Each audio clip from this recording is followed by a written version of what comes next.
Hello everyone, my name is Mia. I was born and raised in Virginia, a peaceful place with tree-lined streets and long rows of houses. I spent most of my childhood there with my parents. My mother was a gentle soul, always smiling at me from the early morning as she prepared breakfast until the evening in our small kitchen. My father, a man of few words but strong character, worked tirelessly to support our family. We lived in a modest home, but it was filled with warmth and love. Everything in my memory felt perfect, or at least, that's what I believed. Make sure to subscribe to my channel so I can continue bringing you more captivating true stories like this one. Don't forget to watch until the end, because this story becomes incredibly intense. When I was only 15, my world collapsed. My mother passed away after a sudden and brief illness. It happened so quickly, I didn't even comprehend what was going on. The emptiness grew unbearable. I watched my father become a lonely figure in a home that once echoed with laughter. We still lived under the same roof, but we were no longer the family we had been. Every morning I went to school, and every night I came back to the same house, the same meals, but my mother was no longer there. Each dinner included only 2 people, but the emotional distance between my father and me felt far greater than the walls around us. When I turned 18, my father remarried. It was a shock, even though deep down, I knew he deserved to find happiness again. His new wife, my stepmother, was a kind and gentle woman. She brought along her son, Alex, who was a year younger than me. At first, everything felt unfamiliar, as if my life had once again been turned upside down. Our peaceful existence was replaced by an awkward adjustment. I found it difficult to bond with my new stepbrother, though he had never done anything to make me uncomfortable. He was quiet, and like me, he was trying to adapt to this unfamiliar situation. In the evenings, the 4 of us would gather in the living room. My dad and stepmother would sit together, chatting about their day or future plans, while Alex and I exchanged uncertain glances, often leaving me looking away. Gradually, family meals became moments to learn more about each other. In a strange way, Alex would often serve me food, a small gesture that somehow felt meaningful. He didn't speak much, but sometimes his gaze lingered longer than it should have. I wondered whether I was being overly sensitive, or if it was simply a younger brother growing fond of his new older sister. Yet, the tension between us was undeniable. Feelings that should have remained sibling-like slowly grew more complicated. There were moments when his presence made my heart race, and I hated that feeling. I despised the thought that I had started to see him as more than just a brother. One night, I heard light footsteps in the hallway. Alex slipped into my room, as he occasionally did, for our brief late-night talks before returning to his own. But this time he stayed longer. His eyes searched mine, as if trying to say something he couldn't put into words. I didn't know how to respond. The air between us was dense, charged with something neither of us dared to name. Before I could overthink it, I gave a slight nod, inviting him to stay a little longer. We sat there in silence, like 2 strangers who had somehow become far too close. To be honest, I liked Alex. He was attractive in a subtle way that caught my attention. Sometimes, I wondered if I should feel ashamed, knowing he was my stepbrother. But that shame never lasted. It was buried by the logic of sharing a home, not blood. We lived on the 2nd floor, in separate rooms that were close by. My father and stepmother slept downstairs, unaware of the growing tension upstairs.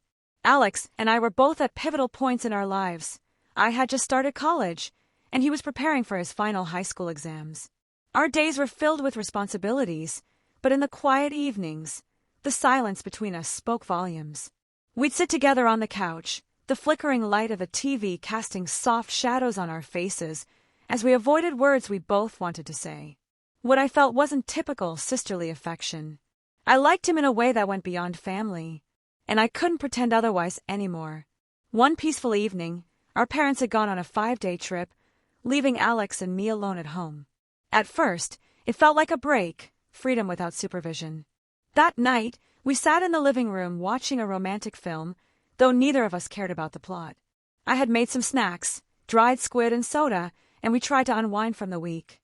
Everything was lighthearted until a passionate scene came on screen. Suddenly, the atmosphere changed. The room grew quiet. The laughter stopped. I could feel Alex looking at me, and a strange warmth spread through my body. Then, out of nowhere, he embraced me. His touch was firm, unexpected, and impossible to resist. His kisses were urgent, as if all the emotions we'd hidden for so long had burst through at once. I couldn't resist. My heart raced in turmoil, but my body gave in. That night, the line between family and something more was crossed. Everything changed. We said very little, it was all instinct. What had been suppressed for so long erupted in a single evening. By morning, sunlight poured through the curtains, but nothing inside me felt the same. We lay side by side, the silence heavy with realization. In the days that followed, while our parents continued traveling, we lived like a couple in love. Meals became intimate moments. Nights ended in the same bed. We didn't speak of the consequences, only of the comfort we found in each other. But when our parents returned, everything returned to normal, at least on the surface. Alex and I resumed our roles as step-siblings. Smiles were shared across the dinner table, but our glances held secrets too deep to reveal. We carried on our hidden relationship for months, sneaking time together whenever we could, late at night, while everyone slept or when no one was home. The guilt gnawed at me, but not enough to make me stop. Eventually, I began taking birth control pills in secret, terrified of the consequences.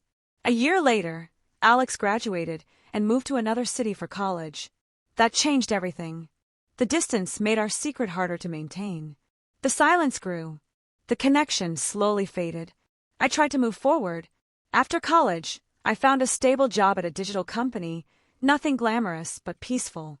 That's when I met him, the man who changed my life. He owned a successful hair salon and carried himself with quiet confidence. From the first moment we spoke, I felt safe, something I had craved for years. We fell in love quickly. It felt natural, like we were meant to meet. Soon, we married and started a family. Now we have a child, and life feels more fulfilling than ever. Still, the memories of Alex sometimes creep into my thoughts. I don't want to remember, but I do. I love my husband. He's an incredible man who treats me with kindness and respect. But every time I look into his eyes, I feel a weight in my chest. A secret I've buried deep, a past I've never shared. I don't know if I should tell him. Would he still look at me the same? Would our little family survive the truth? I'm torn between honesty and silence. Each choice carries pain. I stand at a crossroads, unsure of which path leads to peace. Maybe you'll judge me. Maybe you won't. But if you were in my place, what would you do? Would you tell the truth and risk everything? Or keep it hidden and protect what you've built? Let me know in the comments. I'm ready for your advice, your criticism, your honesty. Because the truth is, I don't know how to move forward.